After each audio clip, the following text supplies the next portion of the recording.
अस्सलामु अलैकुम वरहमतुल्लाहि वबरकातुहू। इब्लीस कौन है?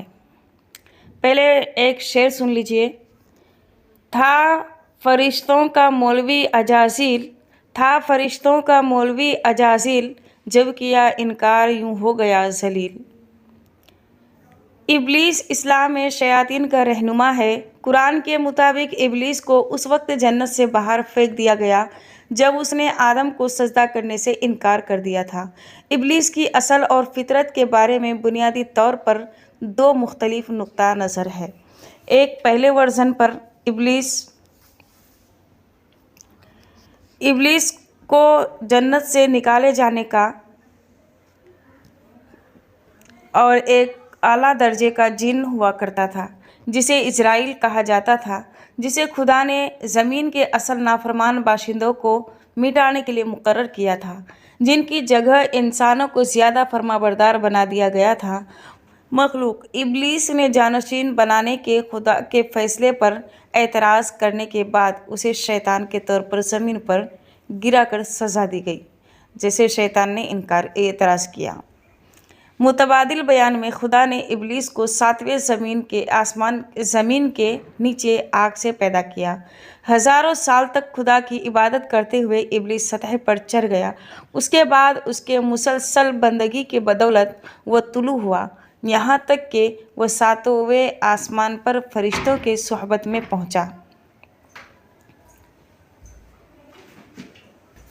जब खुदा ने आदम अलैहिस्सलाम को पैदा किया और फरिश्तों को सजदा करने का हुक्म दिया तो इब्लीस ने आग से पैदा होने वाला जिन होने का इनकार किया और खुदा की नाफरमानी की, जिससे उसके ज़वाल का सबब बना।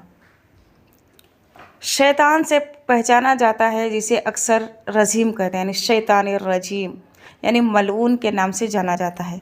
शैतान का इतलाक आम तौर पर इब्लीस पर किया जाता है ताकि उसके फितना अंगेज़ किरदार को ज़ाहिर किया जा सके, जबकि इब्लीस उसका सही नाम है।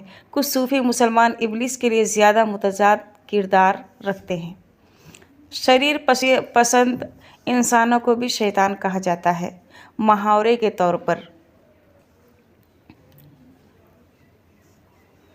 सिर्फ उसे शैतान ही नहीं बल्कि हकीकी तौहीद परस्त समझते हैं, जबकि शैतान की इस्लाह को सिर्फ शैतानी क़ुव्वतों के लिए महफूज रखते हैं कि शैतानी क़ुव्वत के लिए हिफाजत किया हुआ है।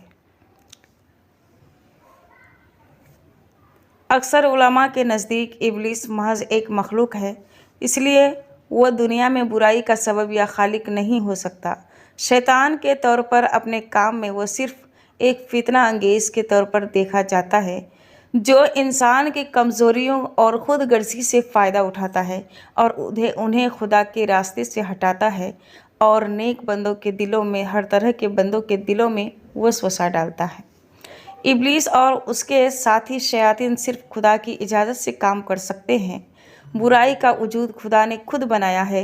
ये ख्याल कि खुदा और शैतान दो मुतज़ाद और आज़ाद उसूल है कि इस्लाम से पहले के ईरानी एतक़ाद के हिस्से के तौर पर मातुरीदी जैसे मुसलमान अलहियात ने रद्द किया है। इब्लीस का तज़किरा कुरान में 11 बार नाम के साथ आया है। 9 बार आदम अलैहिस्सलाम के सामने सजदा करने के खुदा के हुक्म के ख़िलाफ़ उनके इनकार से मुताल्लिक़ है। शैतान की इस्लाह: जब खुदा ने आदम को तख्लीक किया तो उसने फ़रिश्तों को हुक्म दिया कि वह नए मखलूक के आगे सजदा करे। तमाम फ़रिश्तों ने सजदा किया, लेकिन इब्लीस ने ऐसा करने से इनकार कर दिया। उसने दलील दी कि चूँकि वह आग से पैदा हुआ है, इसलिए वह इंसानों से अफजल है, जो इंसान मिट्टी से बने हैं, और उसे आदम को सजदा नहीं करना चाहिए क्योंकि आदम अलैहिस्सलाम की तख्लीक मिट्टी से हुई थी। इसी वजह से शैतान ने आदम को सजदा करने से बिल्कुल इनकार कर दिया। यही उनकी वजह थी इनकार करने की और उनको सज़ा मिलने की।